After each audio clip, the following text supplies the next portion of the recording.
तक्षशिला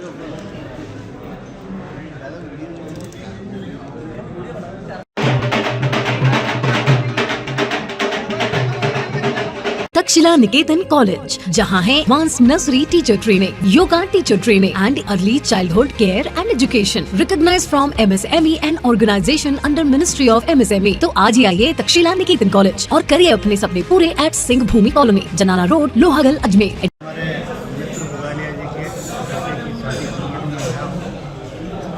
और बच्चे को आशीर्वाद देने के लिए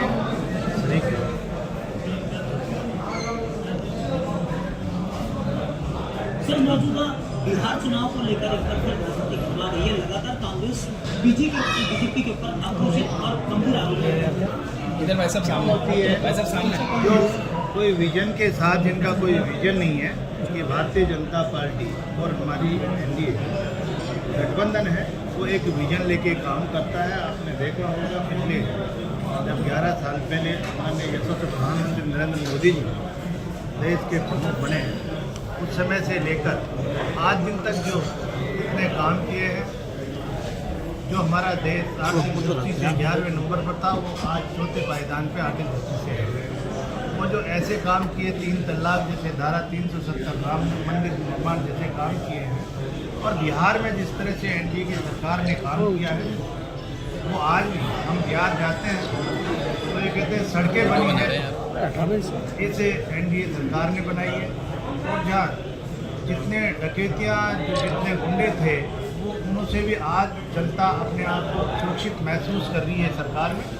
इसलिए उनकी बातों उनके पास है, उनका कोई विजन के साथ कोई बिना हाथ पैर की बात करते हैं। बाकी भारतीय जनता पार्टी और NDA की सरकार जो कहती है, जो करती है।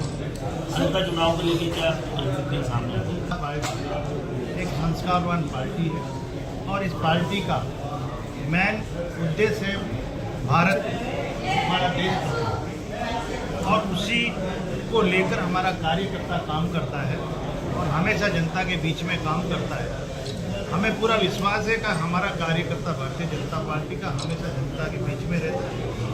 जिस तरह से माननीय यशस्वी प्रधानमंत्री नरेंद्र मोदी जी ने जो काम किया, जनता उसका समर्थन करती है। और अभी डबल इंजन की सरकार राजस्थान में 2 साल से हमारे मुख्यमंत्री भजनलाल शर्मा जी ने जिस तरह से 2 साल में अनेक काम करके इस जनता को ये साबित कर दिया है कि विकास करने वाली और विकसित राजस्थान बनाएगी तो भारतीय जनता पार्टी बनाएगी। इसलिए आम जनता को भरोसा है भारतीय जनता पार्टी में, जो कहती है वो करती है।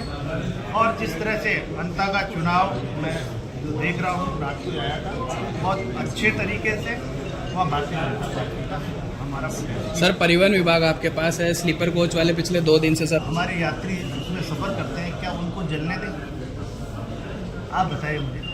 तो अगर इस तरह की घटनाएं हो रही है और उनको हम उनके साथ हैं, क्योंकि उनके ऊपर भी वो भी इतने कटघरे में भी खड़े करते हैं, और आर्थिक दृष्टि से उनको भी बहुत नुकसान होता है। और आम जन जो बेचारा सुरक्षित यात्रा करता है, वो भी सुरक्षित यात्रा नहीं करता और जल के मर जाता है। तो उसके लिए तो हमें सबको सोचना चाहिए कि हम उनको सुरक्षित यात्रा करवाएं। इसके लिए अपनी बॉडी जो बाद में ये करा लेते हैं, उस बॉडी को तो ठीक कराने का काम हम कह रहे हैं। ऐसा नहीं है, जो परिवहन के नियम है उस नियमों के तहत करवाकर वो चलाएंगे तो हम उनको और चीज़ों में रियायत दे सकते हैं, लेकिन इन चीज़ों में हम नहीं दे सकते, क्योंकि हमारे लिए जनता का जीवन सुरक्षित। RTO भी भारी जुर्माना नहीं है। आप गाड़ी को अगर सही नॉर्म्स के अनुसार है तो हम किसी को नहीं रोक रहे। गाड़ी सही नॉर्म्स में है तो नहीं रोक रहे। बॉडी को मॉडिफाई करके चलाते हैं, और मॉडिफाई में उनके गेट बंद कर लेते हैं, उसमें फायर वाला सिस्टम वो नहीं रहता है। जिन गाड़ियों की 38 सीटर पास है वो 48 बना लेते हैं। तो इस तरह की कई खामियां हैं, जिससे गैस सिलेंडर उन गाड़ियों में मिलता है, परिवहन जो करते हैं उन गाड़ियों में